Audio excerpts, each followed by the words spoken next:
Okay, are there any comments on the next two items, Board of Director meeting for August and the executive session? Those will just go forward to the full board. Just with the, Piedmont Smith there's some other type of corrections and identifying Commissioner Vadera's entrance time at the executive session that will be added for what goes to the board meeting unless there's objection.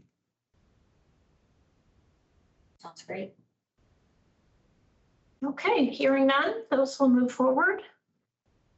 We come to the Phillips Services Corporation Superfund Site Cash Out Settlement Agreement. That is a mouthful.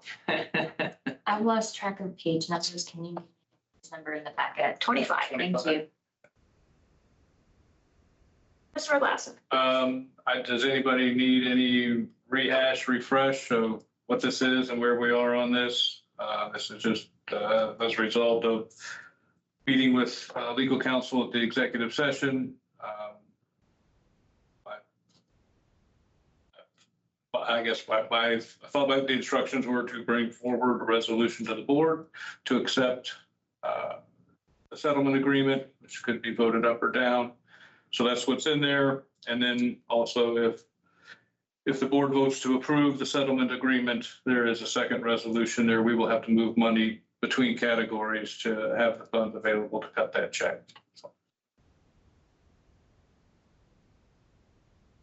Any questions or comments on that or the two resolutions?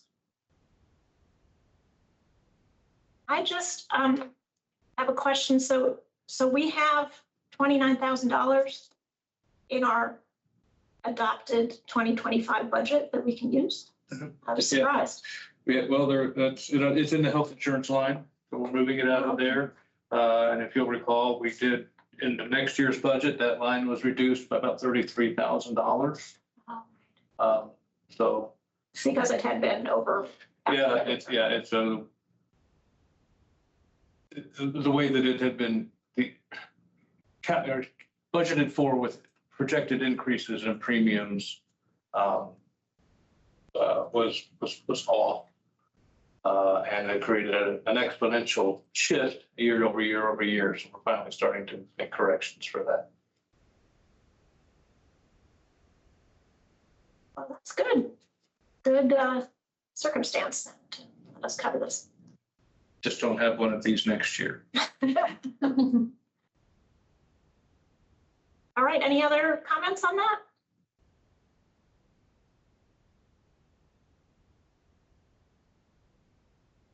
Then we can move on to Resolution 19 to amend the district approved vendor list. Some housekeeping here.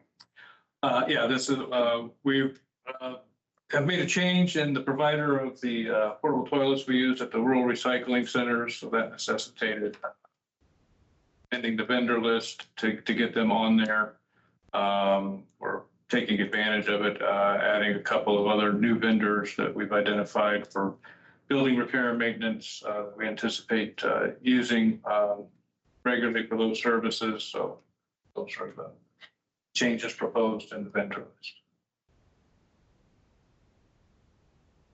All right, any questions or comments on that? I just have a quick question. What necessitates removing a vendor? What necessitates? Yeah, what's the trigger for deciding? That we no longer use them. The purpose of the vendor list is for vendors that we either have contractual obligations with or regular recurring payments that we would make because of the regular use of service or purchases, and just to expedite being able to pay those vendors. Vendors have to be on that list to be on the batch of claims that you see in between board meetings. But if to keep it from becoming an unwieldy list, if we have somebody we're not using anymore, we get them off. Okay. Or to avoid maybe accidentally using the wrong vendor or something. So are we going particularly where we have name change? Right. Are we going to see any savings by going to Izzy's rental? No, we just hope to get better service. It's important. especially this case. Mhm. All right. Any other comments on this one? We can move on then to amending the collective composting program service agreement. Yeah, so this is one where I guess if you don't mind, I will let Mr. Winnie, since he's in the room, address these and why we need to do this. Yeah, the important relevant context is that I have decided for personal reasons that I will be moving out of Bloomington around this coming January, which means that I will be able to finish up the existing agreement on the calendar year, but will not be present to follow through with the sites that are established and have ongoing partner periods thereafter. So the way the contract was written, there weren't terms for assigning that responsibility from One Sustainable Joe. So these terms are to both make that possible so that the district can assume the responsibility of the service provider after that transition. And also the second item on this list is that there are, I guess, based on the timing of the way things have unfolded this year, there was originally a onboarding deadline for this year's terms, for this year's participants that was shorter than what allowed for the interested properties to onboard. So the proposal is to push back that date. It was from, let's see, original date was, it was September 14th. September 14th, thank you. So changing from September 14 to November 14. And so this will allow One Sustainable Joe to complete the service agreement as it's written, and then provide for the district to complete the partner period for any complexes that get brought on before November the 14th. We don't want to bring somebody on and then leave them high and dry because I guess the thought being that when we entered into this agreement that it would conclude at the end of this year, and we would enter into an extension or a new agreement at the beginning of next year, which now is not possible. Sustainable Joe's indicated that they're not going to be around to fill that. So I will say, Mr. Winnie has met with myself and Kayla Strand and Lisa Pumperall and staff, and he's explained program, what the partner period has entailed for the complexes that have been through that to this point. We're making arrangements to transfer all of the documentation of the training materials, all of that over to the district's control, so that we're in a position to do that. And I think as we get into that and move into next year, even between staff have to decide what kind of commitment we want to make to continuing the program, growing and expanding it. That would be up to us at that point, and something we'll address early next year. We'll be sad to see you go, both for One Sustainable Joe and for our CAC. Yeah. Yeah, that's news I will need to break to the CAC at our next meeting as well.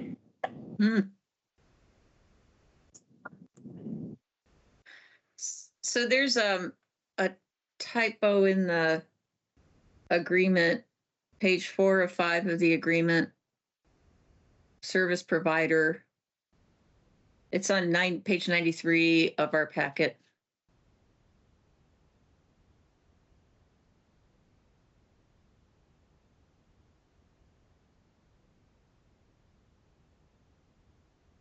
Okay.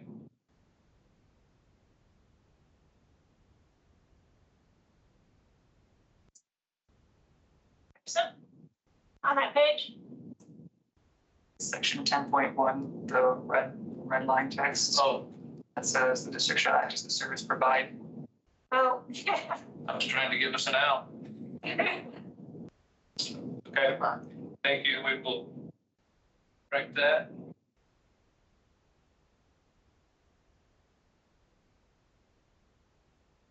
So you don't anticipate any workload issues or anything like that with staff taking on?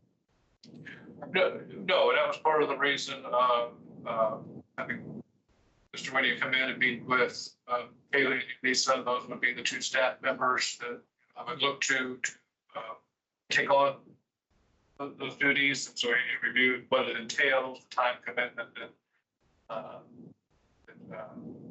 complexes that have completed that required of them, and Haley and Lisa both thought that would be manageable for one or two complexes, which at this point is what we're anticipating coming on.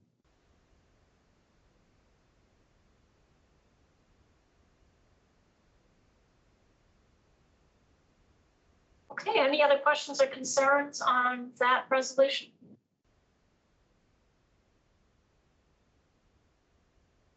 No, just echoing your sentiment that I miss you. And I hope that we can talk about what continuing the program in some form looks like. Maybe even like talk about it before January. Possibly. I think that it's, I did want to reach out to Sean Mia with city's Economic Sustainable Development Office, since they have contributed funding to this program previously, so to see what kind of interest, whether it's financial or service time, that, you know, that the city might be willing to contribute if it's something that, you know, we're going to internalize and try to continue and expand on. So, yeah, we can certainly take that discussion up sooner than later. I did want to get some input from the city to see what kind of interest there was from them, and, you know, and to what extent or from what perspective they would be interested in participating moving forward. And we have funds in our budget for next year to have that grant program, so. Correct. Hopefully there's another entity or person in the community that might build upon this program. Yep. And Sean may have connections there too to reach out. This might be too technical, but like your materials, so the educational materials in particular, are there intellectual property issues with that? Negative. No, the goal is to actually to make them as available as possible. So anybody who wants to use them, I would say, is welcome to use them. And that is part of all of the data that I've already exchanged as well with the autonomous district staff, to make sure that all of the original content is available in case modifications need to be made to it. Well, that's lovely. Thank you. That's the goal of the program. Awesome. Do you have some apartment complexes that are in the process of getting started? There are, I guess, the two that I've been referring to all along so far, they're both in the process of reaching out to their residents. So they haven't confirmed the number of participants yet to ensure that the program is able to start at their location of interest, but they're, I'll say, in the process of trying to determine that. Okay. Yeah, so I mean, so I guess so that means that, you know, there's no guarantee that there will be a complex that the district has to assume the partner period for. I think we do, in our discussions, do anticipate at least one, because there is a management company that has been doing this at one of their other properties for a little over a year, almost 2 years. Actually, So, okay, so I guess, so we are confident that they will bring this additional complex into the program. But again, there's no guarantees that there's going to be anything for the district to assume. That's part of what the next month and a half is for, is to try to get that set up. And that partner period is, it's like a big window, right? yeah, and the reason that it's manageable for the district staff to take care of is that the vast majority of the work goes in, or I guess time goes into creating and installing the equipment and doing the initial setup of everything. After that, it's basically a 1 hour a month meeting with the site lead. So that goes down drastically, usually within the first 3 or 4 months, becomes kind of a formality where things usually stabilize and level out. That's why the goal was to get the installation done upfront, and then that's where it would be a consideration for the district wants to undertake the installation going forward. Be the more significant factor than just following the partner period. And the partner period is 12 months after Well, okay. the launch. What about Harmony School? Did they ever follow up? I have not heard back from the contacts that I had been interacting with originally. Reached out to them several times, several Okay. months apart each. Yeah, just didn't get back. So unfortunately, they don't seem to be, I guess I would say at this point, because of the amount of changes involved in incorporating a school, I don't think it would be wise to try to undertake them Right. now.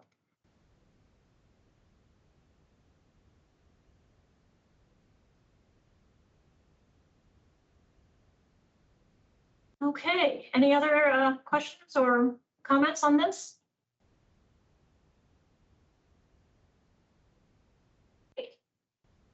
Then we come to the part of the agenda where it's free for all. Deemed appropriate for executive committee discussion. So who has something to bring forward here? Yes.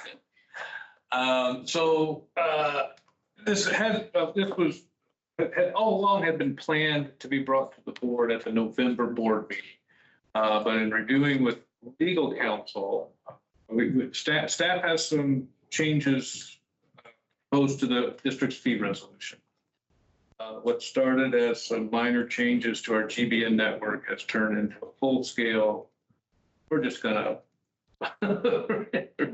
there's a lot of fees are changing, but there's not anything, not a whole lot of that have real significant changes. We're pennies of changes. But at any rate, reviewing things with legal counsel, the way that the statute that allows us to implement and amend fees requires that the resolution to change the fees be introduced, then a public hearing be advertised, then the board can vote on it. So At the public hearing, after like the public same hearing. date as the public hearing? Yeah. So what legal's proposed, we need to have the resolution to amend the fee resolution on the agenda for the October meeting just to be introduced. Mhm. And then we will then make the notice to have the public hearing, which will be a part of it'll be on the agenda for the board meeting. We just need to distinguish at the board meeting, we're now opening the public hearing under this resolution, and then we close the public hearing. And then subsequently, later in the meeting, the board can take up the resolution and vote on it. Okay. So which fees are we talking about? Orange bag? Orange bags, no. Our fees, we added the tires to the fee resolution in 2022, but that was the only change we made. The fees themselves have not changed since 2019 or before, in some cases, depending on what we're talking about. Like our copy service fees for somebody that wants physical copy of a bid packet or something, it's 4 cents a page. That's well below what anybody else in the world is doing. That's how long it's been since that's been updated. Does that get requested very often?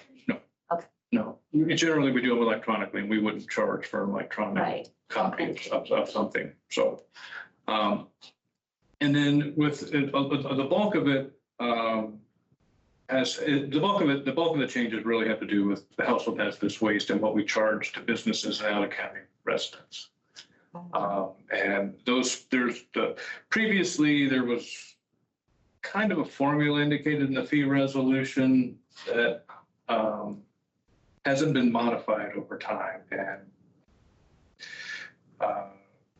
what Joey and I, Mr. Long and I looked at is we just need to scrap the formula, basically use it as a basis and put in what the fees are we want to charge. And then if our costs change, if labor changes or something changes and we need to amend the fees, we bring it to the board and say, hey, we need to bump this one up cents a pound or whatever it is based on the change that's occurred. So So the formula is not keeping up with the cost. not kept up with, and I think a lot of it had to do with, with our efforts pre-COVID, where we were bumping our minimum rate of pay up. I mean, our labor costs increased significantly, and that kind of got some things out of whack. And I don't know that we necessarily made all the changes that we could have made at that time that would have really inflated our prices. And the purpose is not to make money here. The purpose is to help offset the costs so we don't go bankrupt providing these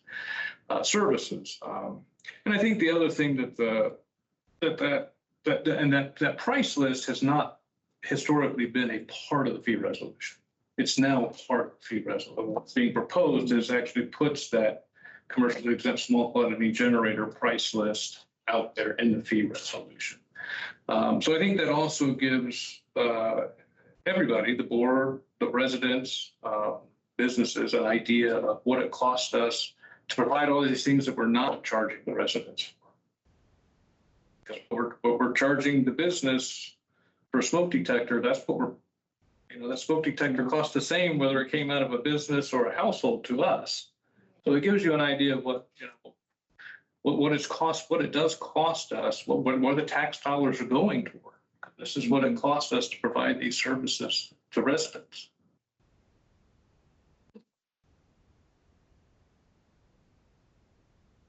So that'll be in the meeting packet for. So it'll be in the meeting packet to be introduced, and of course, obviously, public hearing occurs, which give the public a chance to provide input, and the board can request, suggest, recommend changes to what's been proposed. But what's there is not necessarily set in stone. It can be amended before it's voted on by the board.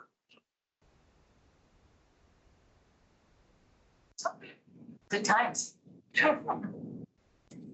Do you expect to increase fees to residential households? No, nothing.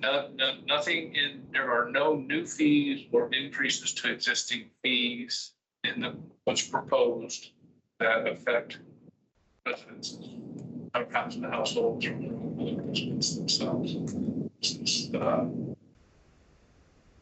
Specifically to the commercial businesses and commercially exempt small quantity generators. And then we do take something from out of county residents. They make these because their tax dollars.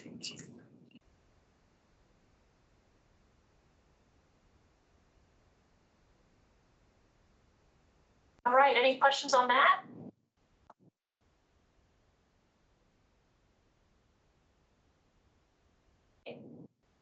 Well, it makes sense to do that, to reflect what it actually costs us, especially, for people who are not paying into our property tax base. Yeah. Even though the businesses do pay their taxes, but we also have the ability to generate revenue to offset those costs that the average household does not.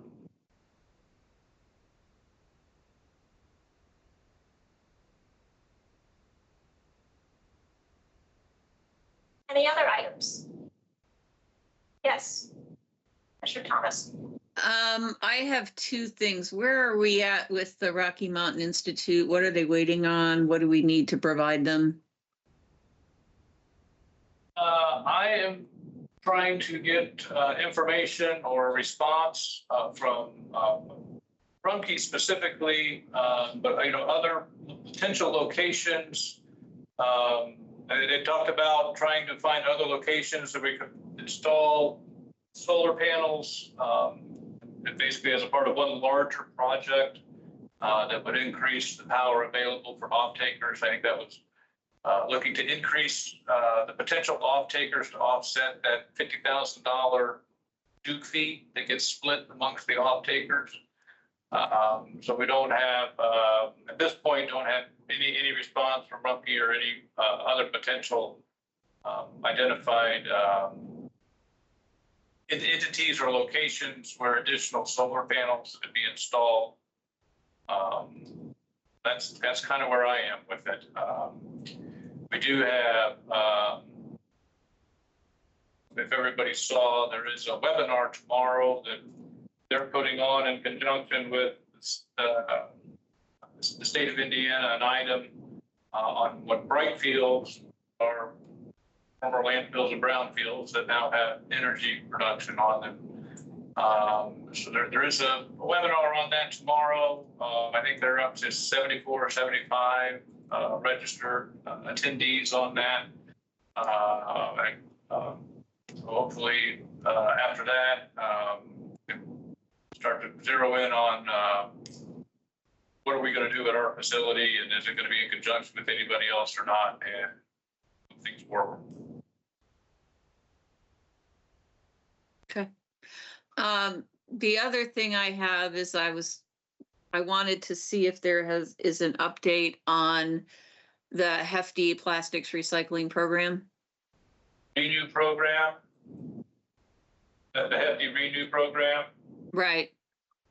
No, I apologize. There is not. I think that kind of fell off the radar, but we can pick that back up and look at options for that locally to get that program in place here in Monroe County.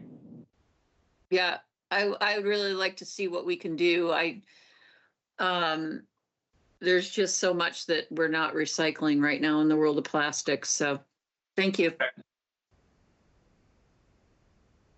Okay, I had a couple of questions that came up while I was reading the minutes. Is Republic Services now up to date on paying the host fee? Okay, Yep. so they got caught up. Yeah, they got cut up and paid very good. Okay, great. And then there was a request during the last meeting for a report on the collection and recycling costs for smoke detectors. Yeah, Billy was going to look into. yeah, I think he's getting that together and plans to report at the board Okay. meeting on that. Yes. Okay. Great. Anything else for the good of the order? All right, we are adjourned. Thank you. Thanks, everyone. Thank you.